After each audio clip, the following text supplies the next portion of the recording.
Na Era do Espírito.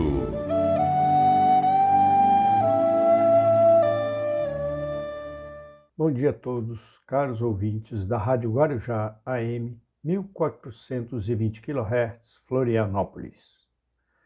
Eu me chamo Narbal Almeida Júnior e vou apresentar o programa Na Era do Espírito, produzido pelo Centro Espírita Amor e Humildade do Apóstolo.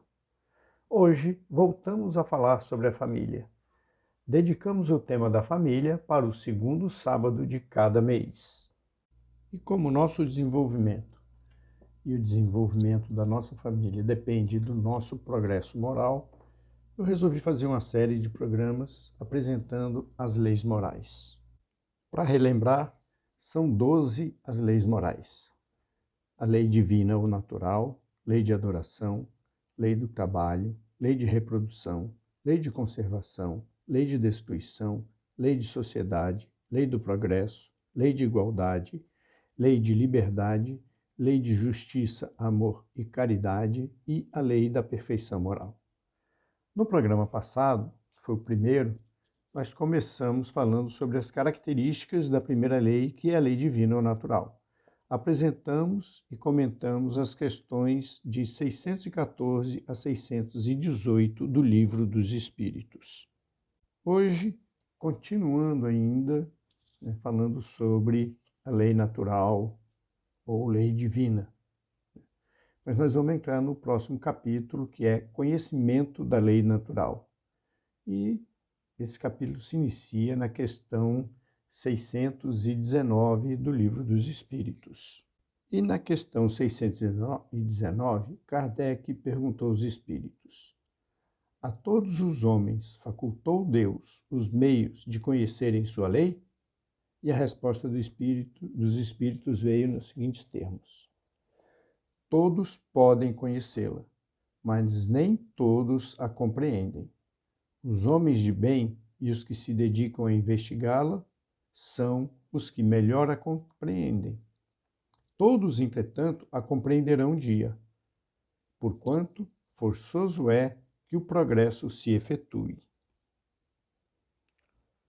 Então, comentando. Em cada encarnação aprendemos um pouco. Aprendemos com a experiência, primeiramente com o arrependimento dos nossos erros, mas aprendemos também com exemplos dos nossos irmãos, principalmente com os bons exemplos. Esse progresso que fazemos pouco a pouco, de encarnação em encarnação, é que nos levará um dia à perfeição. Não a perfeição divina, mas a perfeição possível para os seres humanos, onde viveremos em um mundo feliz e muito próximo da perfeição divina. Mas muitos são as etapas para que a gente possa chegar lá, porque muito temos que aprender. A partir da resposta dos espíritos, Kardec também faz um comentário, que é o seguinte: a justiça das diversas encarnações do homem é uma consequência desse princípio, pois que, em cada nova experiência, sua inteligência se acha mais desenvolvida e ele compreende melhor o que é bom e o que é mal.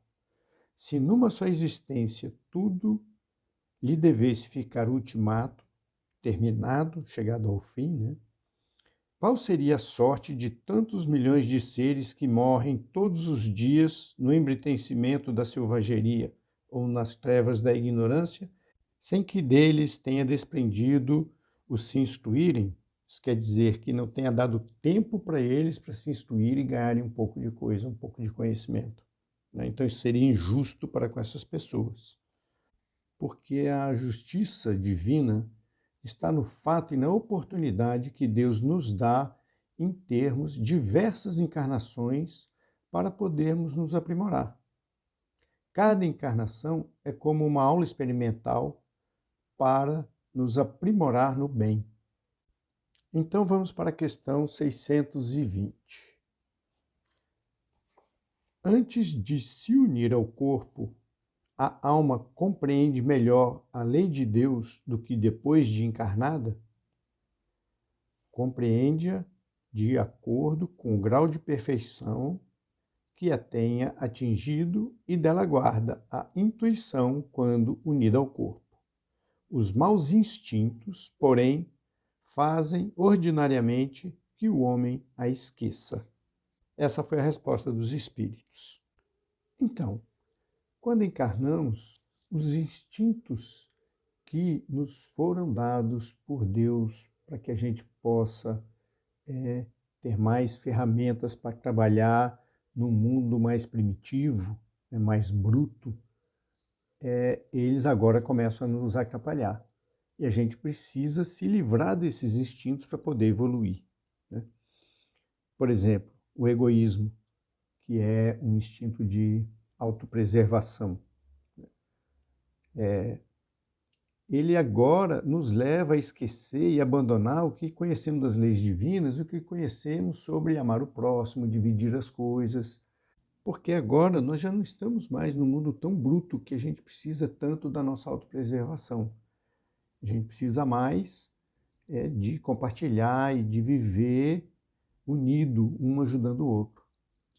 Outros exemplos de sentimentos que a gente precisa abandonar são a inveja, o ciúme, o orgulho.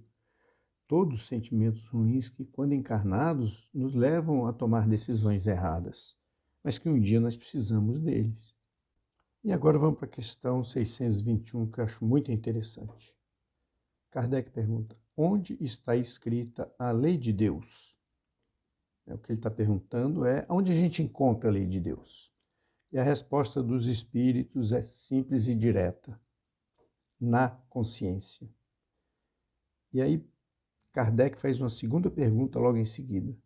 Visto que o homem traz em sua consciência a lei de Deus, que necessidade havia de lhe ser ela revelada? E a resposta dos espíritos: ele a esquecera e desprezara. Quis então Deus que lhe fosse lembrada. Então é interessante, né? As leis divinas, todas elas estão gravadas na nossa consciência. Lá no fundo, em algum lugar que a gente muitas vezes esquece e precisa de ser relembrado. E Deus nos faz relembrar de suas leis através de bons espíritos que encarnam como homens e de várias maneiras nos reapresentam essas leis. O maior exemplo, claro, foi o de Jesus Cristo, que veio à Terra para relembrar a gente da principal lei, que é a lei do amor. Mas existiram muitos outros: Moisés, Santo Agostinho, São Paulo, os apóstolos do Cristo, Buda, Maomé, São Francisco, etc. E também vários espíritos desencarnados através das codificações escritas de Allan Kardec, inclusive dessas que a gente está ouvindo. E aí que encaixa a próxima questão, que é 622, que é a seguinte: confiou Deus a certos homens a missão de revelarem a sua lei? E a resposta dos espíritos vem: indubitavelmente. Em todos os tempos, houve homens que tiveram essa missão. São espíritos superiores que encarnam com o fim de fazer progredir a humanidade. Então, meus caros ouvintes, Deus nos envia muitos espíritos tão avançados que já não possuem mais sentimento de egoísmo nem outros sentimentos ruins e dedicam sua vida ao exemplo do amor ao próximo. Então, engrossando aquela lista que eu apresentei antes, ainda temos o exemplo da Madre Teresa de Calcutá, da Irmã Dulce da Bahia e muitos outros exemplos espalhados pelo mundo afora, onde pessoas, sem egoísmo nenhum, dedicam sua vida a amar e ajudar o próximo. Vamos ficando por aqui. No mês que vem a gente continua ainda falando sobre leis morais, vamos continuar ainda na lei divina ou lei natural, e que todos tenham um ótimo dia, um ótimo final de semana, e que tenham sempre a oportunidade de pensar e meditar sobre o bem. Bom fim de semana, até a próxima. Na Era do Espírito.